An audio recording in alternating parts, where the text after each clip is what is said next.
there, Agile adventurer. Just a quick question. What if, for the price of a fancy coffee or half a pizza, you could unlock over 700 hours of the best Agile content on the planet? That's audio, video, e-courses, books, presentations, all that you can think of. But you can also join live calls with world-class practitioners and hang out in a flame war-free and AI slop-clean Slack with the sharpest minds in the game. Oh, and yes, you get direct access to me, Vasco, your Scrum Master Toolbox podcast. No, this is not a drill. It's the Scrum Master Toolbox membership. And it's your unfair advantage in the Agile world. So if you want to know more, go check out scrummastertoolbox.org/membership. That's scrummastertoolbox.org/membership. And check out all the goodies we have for you. Do it now. But if you're not doing it now, let's listen to the podcast. Hello, everybody. Welcome to one more week of the Scrum Master Toolbox podcast. And this week, joining us from the Netherlands is Tom Molenaar. Hey, Tom. Welcome to the show. Hey, Vasco. Thanks for having me.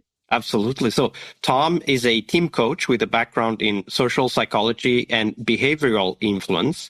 He's passionate about fostering collaboration and helping teams flourish and achieve their potential. His approach brings together insight, empathy, and strategy to cultivate team success. And that was a short intro, Tom. Tell us a little bit more about yourself and how did you end up becoming a Scrum Master?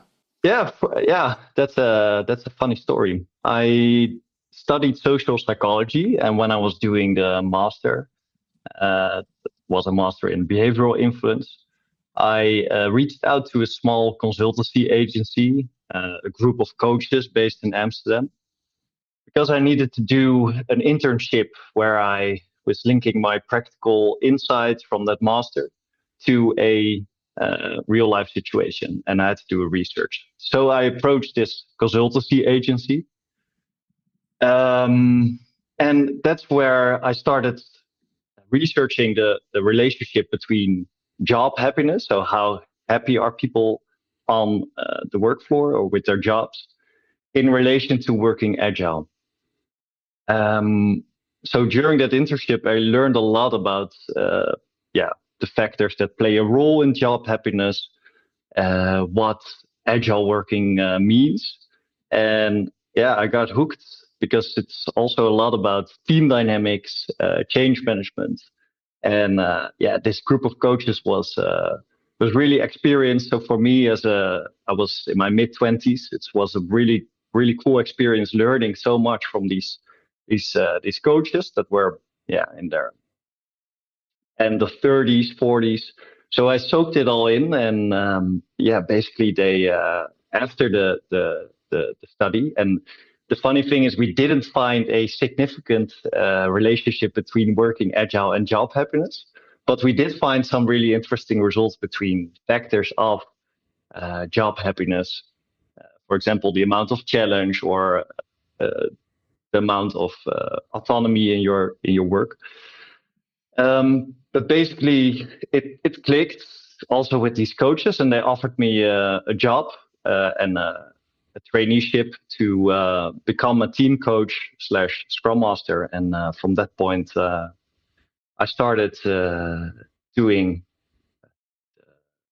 the training and working on many the people first kind assignment. of land in the Scrum Master role, kind of in the middle of something else, being a tester, a developer, a project manager, whatever. You landed in the Scrum Master role before you were anything in this industry other than a researcher. This is very interesting. Exactly. So it was both a way to land that position, but also to even learn about the existence of this approach of working, right? Exactly. Yeah. Straight from college, I started working with teams, and also without any technical experience. So about coding or how organizations were really working. So there was a pretty fresh perspective, and really from the people side of things on team dynamics, I started to approach the role, and I learned more and more about organizational dynamics and also the technical side of developing. So this that is was really really cool. interesting because you really came from the people side. Like a lot of the people we interview here on the podcast, they come from the technical side or project management side, but you came from the people side, of course, because this is also very much a people business. I mean, software is a people business. And now I'm interested to ask the next question, which is, of course, because today's Fail Monday here on the podcast, is what is a story of failure, a story or a moment where you as a Scrum Master, you tried your best, but as it so often happens, sometimes the best just isn't good enough. So tell us that story, Tom. Yeah. Of course, I also failed a lot, especially in those first years, and I learned a lot from it. And one experience that always um, pops up when I think about failure or about learning is one of the first teams that I really started coaching and helping as a Scrum Master. From the point that I started uh, joining their team, I felt that they didn't really, that they didn't feel the urgency to invest in improving their way of working or improving their team effectiveness because they felt they were, doing just fine as it was. So they didn't see the benefits, and there was no urgency. And for me, as a Scrum Master, instead of slowing down and meeting them in their resistance and talking to them and mirroring my observations, what I learned over the years, I started to try to drag the team because I saw that vision of improvement on the process side, on the people side, to improve their effectiveness. But they didn't feel it and they didn't feel like doing it. So the failure that I had was that I was trying to push and pull the team into that movement. And that didn't work, of How course. did the team? Okay, so I imagine you were kind of seeing the potential, seeing how much better they could be doing, and what were some of the things, obstacles and impediments and things that just slowed them down, and you had the motivation, the energy to help them see those things as well, and then do something about them, right? So you had that perspective, but the team, as you said, didn't necessarily have that perspective. So when you started pushing, as you said, the improvement ideas, how did the team react? Yeah, they were just because there was a silent agreement because they had to because of their manager. Like this was like on a management level, it was agreed that the team needed to improve in their journey. It was like they're working on data science, and so their manager saw the benefit, and I was hired as an external Scrum Master to guide that process. So they went along because their manager wanted to, but I did feel that internally they were just very much in resistance, and also when the PO or the department lead, the product lead wasn't present, there was a whole other dynamic which was sometimes a bit toxic. As a young Scrum Master, I tried too much leading the improvements. But what I learned from it is that like there were a few reasons why they didn't want to move. For example, they felt overlooked. They felt a bit abandoned because it was like a fairly new team, and they gained a lot of traction and attention. And the product lead and their PO also, in the meantime, had a new area to focus on. So they felt a bit overlooked, and that was one of the reasons why they felt like, we don't feel like improving because we're a bit abandoned. So there was something in team dynamics that we had to address, and eventually we did address it because at some point I saw myself leading sessions where, for example, we did like a brown paper session, and I was asking the team questions about waste in the process, uh, and no one spoke up. Like no one, actually, no one. So I started filling it in because I was like also a bit at that time afraid to sink in that uncomfortable feeling of, okay, nothing is happening here, guys. What does that mean? And instead of using that silence, I started to push and starting filling in the blanks. But eventually I got very tired of it, of course. And I felt it took a lot of energy. You're So at kind some of point, pouring your enthusiasm and motivation into a team that was kind of just letting it flow away, right? Like they were not responding to any of the things that you were bringing in. And of course, that made you feel exhausted. exactly. Yeah. So So what I did you do personally, then at that moment when you realized that I'm becoming exhausted with this work, with this team? Like, what did you do? well, first, I thought first it has something to do with my skills as a Scrum Master because I was fairly new to the field. So I tried harder for a time. Like I tried to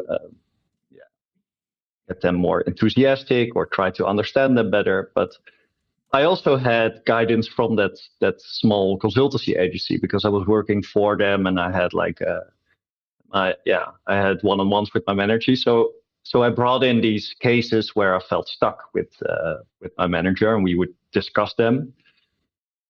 So we went on for quite a period like this for a couple of months, and eventually, when we didn't see any improvement, especially in team dynamics, because on the upper side of process things, like we did move from working in sprints to Kanban, so that was something that the team really wanted because the nature of their work was more, yeah, it wants to have that flexibility and so we introduced that. But all the team dynamic stuff, I felt huge resistance. So I tried to deal with it for a couple of months until I got too tired of it, and I realized this is not uh, this is not mine to carry. So yeah. Go This ahead. is really interesting because I think it's also an important reflection point for us as Scrum Masters that sometimes there isn't a way out. We need to get out so that things can take their own direction, whatever that is.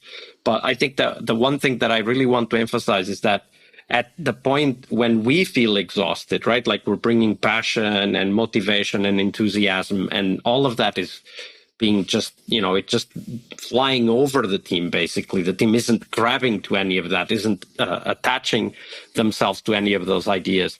At that point, it's really great to have a partner, a coach, or a manager that can help us reflect on that. But I think it's also important for us as Scrum Masters to recognize that sometimes that's it. That's the end of the line, and there's nothing we can do, and that's okay.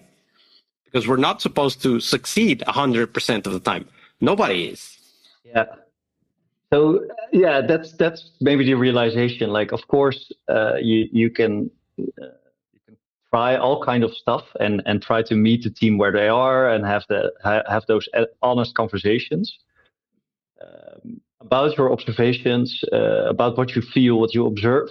But when the team doesn't feel the urgency and doesn't want to move, yeah, it's not my job to save a team, and that's like Not my job to save the team. I think that's and a I felt t-shirt like, right okay, there. they didn't feel the urgency. Their manager wanted them to become better. They felt a bit abandoned. I was trying to coach them in the best ways possible. I was also learning a lot, and that whole dynamic, yeah. When I reflect on it, it's yeah, for all parties, it was really I think a that the good way learning you experience. phrased it, it's not my job to save the team, unless they want to be saved, of course. So I think that's a great way to summarize this great story. Thank you for sharing that story with us, Tom.